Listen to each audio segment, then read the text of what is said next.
All right. Today, we are diving into a really radical idea, one that might just change how you think about, well, pretty much everything, from music to our DNA to the weather, and it all starts with AI. We're going to be talking about the geometry of everything. So let's kick things off with a question that kind of flips the whole script on AI. We've all been blown away by how these models have mastered language. But what if that's not the real story? What if language wasn't the destination, but it was actually the perfect training ground that taught AI a fundamental secret about the structure of reality itself? And this really gets to the heart of it. The big breakthrough with large language models, it isn't really about language at all. You see, language is just the first, most obvious success story of a much, much bigger idea. The real magic isn't unique to words, not even close.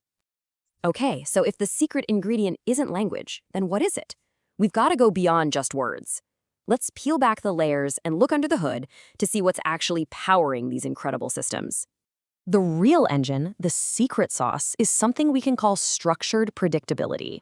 Just think about it for a second. A story has a plot, right? A sentence needs a verb. These aren't just random collections of words. They follow rules, they have patterns. And it just so happens that transformers, the AI architecture behind all of this, are absolutely brilliant at finding these patterns, these meaningful continuities. Language is just chock full of this stuff, which made it the perfect playground, but it's definitely not the only playground out there. So, if this engine can run on more than just language, there's got to be some kind of universal recipe for teaching it, right? A playbook? So, what does that playbook look like? How exactly do you teach a machine the fundamental rules of a whole new world? Well, it's a process, and it looks something like this. First, you have to choose how you're going to represent a domain. Could be music, could be biology, anything. Then, you break it down into smaller, manageable units. Next, you map all those little units into numbers, into what we call vectors or embeddings. From there, the model just starts learning which units tend to hang out together, building this huge internal map of their relationships. And you train it by making it guess what comes next over and over and over. And as it does this, something pretty incredible starts to happen. A hidden geometry, a map of that world's rules, just emerges. Now, that second step I mentioned, breaking a domain into units, it has a name, tokenization, and this is so much more than just chopping things up. This is about choosing the fundamental atoms that the machine will use to perceive its world. It is a profoundly important decision. This quote just frames it perfectly. Tokenization isn't just some technical step, it's almost a philosophical act. You are literally defining reality for the machine. You're saying, look, these little pieces, this is all you get to see. And if you choose the wrong pieces, you might accidentally hide the very patterns the model is trying so hard to learn. So that's the recipe. Now let's see it in action, because this is where things get really wild. This approach goes so far beyond language. We're talking about music, we're talking about genes, and yeah, even the weather.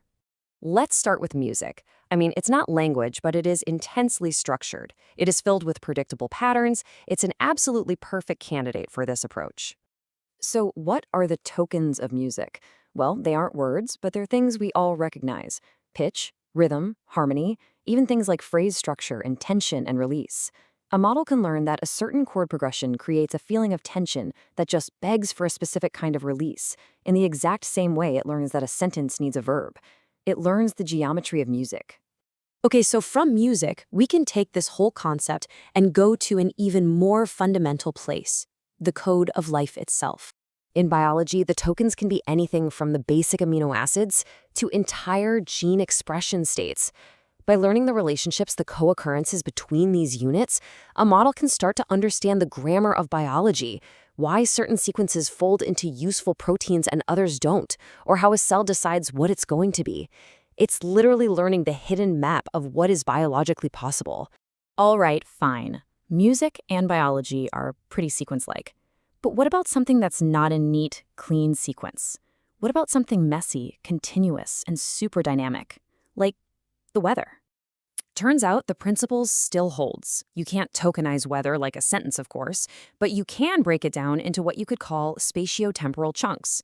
Think of it like gridded cells of temperature and pressure, or patterns that represent entire storm systems. A model can then learn how one atmospheric pattern tends to evolve into the next, effectively discovering the hidden geometry of atmospheric dynamics. So all of these examples, music, biology, weather, They all point to the same incredible core idea. The AI isn't just learning a bunch of sequences, it is building a map of possibility. And here is the crucial insight, the big idea. The tokens themselves, they are not the world. They're just entry points. They're like coordinates on a map that give the model access to a much deeper, hidden structure of reality. And in technical terms, this hidden map has a name. It's called a latent manifold. So what on earth is a latent manifold? Think of it like this. Out of all the zillions of ways you could possibly arrange pixels on a screen, almost all of them would just be random static, right? Total noise. But buried deep inside that infinite chaos is a tiny, beautifully structured cluster where all the natural, coherent images live. That small, structured space of things that make sense, that is the manifold. It's the elegant map of meaning hiding inside an endless space of noise. And this is true for every single domain. Over on the left, you have the chaotic, nearly infinite space of every possibility, every random scramble of pixels, every random jumble of musical notes. And on the right, you have the manifold, the compressed, ordered space where the things that actually make sense actually live. The AI doesn't waste its time learning all the chaos, it learns the map. So when you put all of this together, what does it really mean? Well, it suggests that we might need to think about the very idea of intelligence in a completely new way. For a long, long time, we thought of intelligence as a very formal thing, like reasoning with symbols and logic. But this new perspective suggests something totally different. Maybe intelligence is really the ability to find the hidden geometry in any domain and then learn how to use it. So in this new view, intelligence isn't just about logic, it's about navigation. It's the ability to find your place on this map of possibilities, to really understand the terrain, and then to chart a course, to predict what's coming next, to create something totally new, or to infer a missing piece of the puzzle.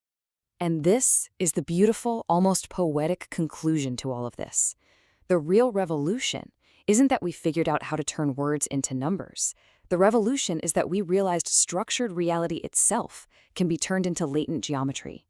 If you can find a way to carve up a world into meaningful pieces, you can hand it over to a neural network and let it discover the internal logic. Let it find the map. Which leaves us with a final, massive thought. Language was just the beginning. It was just the proof of concept. We've now seen how this can apply to music and biology and even the weather. So the question we all have to ask ourselves now is this. If any world with structure can become a learnable geometry, what worlds are we going to teach our machines next?